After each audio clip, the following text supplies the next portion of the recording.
अफगानिस्तान में तालिबान शासन के विदेश मंत्री आमिर खान मुत्तकी इन दिनों भारत में हैं।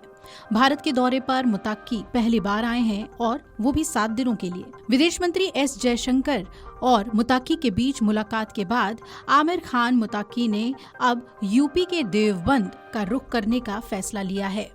आपको बता दें कि वो देवबंद कस्बे का दौरा करने वाले हैं। ऐसे में सवाल ये उठता है कि देवबंद क्यों जा रहे हैं तालिबानी विदेश मंत्री आमिर खान मुत्तकी। धार्मिक कूटनीतिक दृष्टि से महत्वपूर्ण है ये दौरा। देवबंद और तालिबान का आखिर क्या कनेक्शन है? तो जो जानकारियां सामने आ रही हैं उसके मुताबिक आज शाम तक देवबंद में आमिर खान मुत्तकी रहेंगे और वो यहाँ के प्रबंधन और प्रमुख मौलानाओं से मुलाकात करेंगे। इस दौरान क्लासरूम में बैठकर हदीस की पढ़ाई को देखेंगे। मौलाना अरशद मदनी समेत कई टीचर्स से मुलाकात भी करेंगे। इसके साथ ही उर्दू में संबोधन करेंगे। हालांकि आपको बता दें कि किदारुल उलूम में इस समय अफगानिस्तान के 15 छात्र पढ़ते हैं।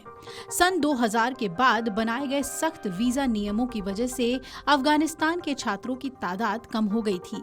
पहले सैकड़ों छात्र दारुल उलूम में पढ़ाई करने के लिए आते थे। अब जरा देवबंद और तालिबान का कनेक्शन समझते हैं। देवबंद का नाम सिर्फ एक मदरसे के लिए नहीं बल्कि एक विचारधारा के जन्म स्थान के रूप में भी जाना जाता है। 1866 में अंग्रेजों के शासन के दौरान स्थापित दारुल उलूम देवबंद का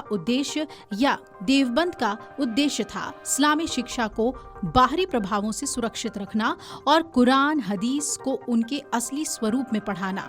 यही से देवबंदी आंदोलन की शुरुआत हुई जो धीरे धीरे भारत से निकलकर पाकिस्तान, अफगानिस्तान और बांग्लादेश तक फैल गई। इस तरह देवबंद विश्व स्तरीय इस्लामी शिक्षा केंद्र के रूप में उभरा। अब तालिबान और देवबंद का संबंध क्या है? अगर आप ये सोच रहे हैं तो जरा सुनिए। पाकिस्तान में स्थित दारुल उलूम हक्कानिया, जिसे लोग तालिबान की पाठशाला कहते हैं, दारुल उलूम देवबंद की तर्ज पर बनाई गई थी। इसी मदरसे से तालिबान के संस्थापक मुल्ला उमर और अन्य नेता पढ़े हैं। हक्कानिया के फाउंडर मौलाना अब्दुल हक खुद देवबंद के छात्र थे और उनके बेटे सामी उल हक को दुनिया तालिबान का पिता कहती है। इसका मतलब साफ है कि तालिबान की धार्मिक और वैचारिक जड़ें देवबंद की मिट्टी से जुड़ी हुई हैं। देवबंद और तालिबान दोनों हनफी फिकह पर आधारित हैं। ये सुन्नी इस्लाम की 4 प्रमुख विधियों में से एक है जिसे 8वीं सदी में इमाम अबू हनीफा ने स्थापित किया। हनफी फिकह तर्क और समझदारी पर जोर देती है और भारत, पाकिस्तान और अफगानिस्तान में सबसे अधिक मान्य है। देवबंद ने हनफी फिकह को अपनी शिक्षा की नींव बनाया और तालिबान ने अपने कानून और नियमों के लिए इसी पर आधार रखा। अब जब तालिबान के विदेश मंत्री आमिर खान मुत्तकी भारत आए हैं, उनका देवबंद दौरा सिर्फ धार्मिक ही नहीं बल्कि राजनीतिक महत्व का भी है। ये संकेत है कि तालिबान पाकिस्तान से हटकर भारत जैसे देशों के साथ रिश्ते सुधारना चाहता है। पाकिस्तान और तालिबान के रिश्तों में हाल ही में तनाव भी बढ़े हैं। सीमा विवाद, आतंकवादी घटनाएं और भरोसे की कमी के कारण मुत्तकी का भारत और देवबंद दौरा स्पिरिचुअल डिप्लोमेसी यानी धार्मिक कूटनीति का हिस्सा माना जा रहा है। दारुल उलूम देवबंद केवल एक मदरसा नहीं है बल्कि ये वैश्विक इस्लामिक शिक्षा और धार्मिक विचारधारा का केंद्र है। यहाँ न केवल धार्मिक शिक्षा दी जाती है बल्कि ये देवबंदी विचारधारा का जन्म स्थान भी है, जिससे भारतीय उपमहाद्वीप में मुस्लिम समाज की धार्मिक, सामाजिक और राजनीतिक सोच को गहराई से प्रभावित किया।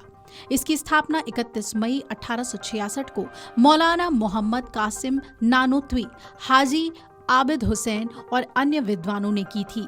संस्था की शुरुआत एक पुरानी मस्जिद छत्ता से हुई थी। देवबंद केवल इस्लामी शिक्षा का केंद्र नहीं बल्कि एक प्राचीन नगर भी है। माना जाता है कि इसका पुराना नाम द्वैतवन था, जिसका उल्लेख महाभारत कालीन ग्रंथों में मिलता है। ये शहर धार्मिक विविधता का उदाहरण प्रस्तुत करता है। यहाँ माँ बाला सुंदरी देवी मंदिर भी स्थित है, जो हिंदू समुदाय के महत्वपूर्ण तीर्थ स्थलों में से एक है। तालिबान के विदेश मंत्री आमिर खान मुत्तकी का ये दौरा शैक्षिक, धार्मिक और ऐतिहासिक दृष्टि से महत्वपूर्ण माना जा रहा है। Video desk amarujala.com। अगर आप ये वीडियो YouTube पर देख रहे हैं तो हमारे चैनल को सब्सक्राइब कर बेल आइकन दबाएं और Facebook पर देख रहे हैं तो हमारे पेज को लाइक करें।